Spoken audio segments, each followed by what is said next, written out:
ಎಲ್ಲರಿಗೂ ನಮಸ್ಕಾರ. ನಾನು ನಿಮ್ಮ ಮಂಡ್ಯ ಹುಡುಗಿ. ಒಬ್ರು ಸಿಸ್ಟರ್ ಹೇಳಿದ್ರು ಮನೇಲೆಲ್ಲ ಬೈತಾರೆ, ಇಲ್ಲಿ ಬಂದು ಬಿಲ್ಡಪ್ ಕೊಡ್ತಿದ್ಯಾ ಅಂತ. ಅದಕ್ಕೆ ಯಾರು ಬೈತಾರೆ ಅವ್ರ ಕೈಲೇ ಮಾತಾಡ್ಸಿದ್ದೀನಿ.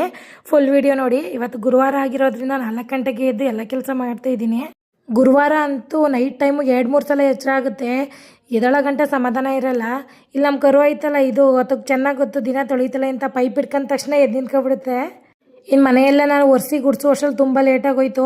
ಅದಕ್ಕೆ ಫ್ರೆಶ್ ತಿಂಡಿನೇ ಮಾಡ್ಕೊಬಿಡವ ಅಂದ್ಬಿಟ್ಟು ಫ್ರೆಶ್ ತಿಂಡಿಗೆಲ್ಲ ರೆಡಿ ಮಾಡ್ತಾಯಿದ್ದೀನಿ. ಸ್ನಾನ ಮಾಡ್ಕೊಬಂದು ಮೊದಲು ನಾವು ಮಾಡೋ ಕೆಲಸನೇ ಅಲ್ವಾ ನಮಗೆ ದೇವರು. ಆಮೇಲೆ ಪೂಜೆ ಮಾಡಿದ್ರೆ ಐತೆ ಅಂದ್ಬಿಟ್ಟು ಮೊದಲು ತಿಂಡಿಗೆಲ್ಲ ರೆಡಿ ಮಾಡಿಕೊಟ್ಬಿಟ್ಟು ಪೂಜೆಗೆ ರೆಡಿ ಮಾಡ್ತಾಯಿದ್ದೀನಿ. ಪೂಜೆ ಮಾಡಿದ್ರೆ ಆ ದೇವರು ಒಳ್ಳೇದು ಮಾಡುತ್ತೋ ಇಲ್ವೋ ಗೊತ್ತಿಲ್ಲ, ಆದರೆ ಮನೆಯೆಲ್ಲ ನೀಟ್ ಮಾಡಿಬಿಟ್ಟು ದೀಪ ಹಾಸ್ಬಿಟ್ರೆ ಮನೇಲಿ ಒಂಥರ ನೆಮ್ಮದಿ ಇರುತ್ತೆ. ಆಮೇಲೆ ಅಂಗಡಿ ಹತ್ರ ಹೋದೆ. ನಮ್ಮ ಮೈಕ್ಳು ಹೊಟ್ಟೆಸಿ ಅಂತ ಇದ್ರು. ಅದಕ್ಕೆ 2 ದೋಸೆನ ರೋಸ್ಟಾಗಿ ಹಾಕಿಸ್ಕೊಂಡು ತಿನ್ನಿಸ್ತಾ ಇದ್ದೀನಿ. ನಮ್ಮ ಹಸ್ಬೆಂಡ್ ಅಷ್ಟರಲ್ಲಿ ನಾಷ್ಟ ಕಟ್ಟಿಸ್ಕೊಂಡು ಹೋದ್ರು ಬಂದು. ಆಮೇಲೆ ಇವರಿಬ್ಬರನ್ನ ಕರ್ಕೊಂಡೋಗಿ ಮನೇಲಿ ಸ್ನಾನ ಮಾಡಿಸ್ದೆ. ಅಷ್ಟರಲ್ಲೇ ಅಪ್ಪ ಚಟ್ನಿ ಆಡ್ಸ್ಕೊಡವ ಅಂತು.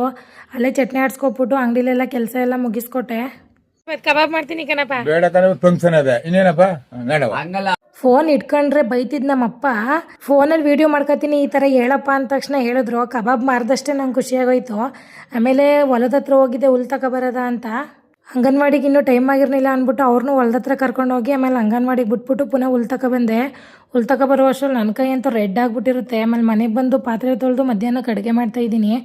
ಆಮೇಲೆ ಹಂಗೆ ಶುಂಠಿ ಬೆಳ್ಳುಳ್ಳಿ ಪೇಸ್ಟ್ ಮತ್ತು ಕುದಿನ ಚಟ್ನಿ ಮಾಡ್ಕೊಂಡೆ. ಈ ವಿಡಿಯೋ ಇಷ್ಟ ಆಗಿದ್ರೆ ಒಂದು ಲೈಕ್ ಮಾಡಿ. 10,000 ಕಂಪ್ಲೀಟ್ ಆಗೋಕ್ಕೆ ಇನ್ನು 1,000 ಬಾಕಿ